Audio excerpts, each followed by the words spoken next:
રેખા માલકાની અને જોઈએ આજના સમાચાર।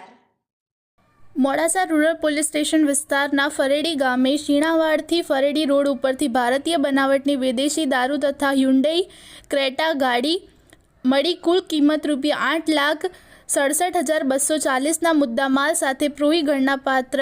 કેસ શોધી કાઢતી local crime branch Aravalli HP Garasiya police inspector એલસીબીના નેતૃત્વમાં એલસીબી સ્ટાફના માણસો પ્રોહિબિશનની ગેરકાયદેસર હેરાફેરી વેચાણ કરતા ઈસમોની જરૂરી માહિતી મેળવી અસરકારક નાકાબંધી તથા વોચ કરવા સૂચનાઓ આપેલ, જે આધારે એલસીબી સ્ટાફના માણસો સરકારી વાહન સાથે મોડાસા રૂરલ પોલીસ સ્ટેશન વિસ્તારના નાઇટ પેટ્રોલિંગમાં હતા। તે દરમિયાન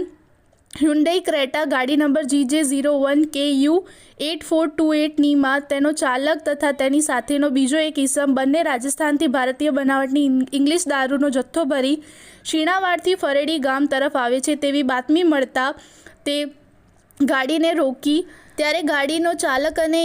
બાજુમાં બેઠેલો ઈસમ રાત્રિના અંધારાનો લાભ લઈ નાસી ગયેલ છે અને તે ગાડીમાંથી મળેલ મુદ્દામાલ અને હ્યુન્ડાઈ ગાડી કબજે કરી મોડાસા રૂરલ પોલીસ સ્ટેશનમાં પ્રોહિબિશન એક્ટ હેઠળ ગુનો રજીસ્ટર કરવામાં આવેલ છે।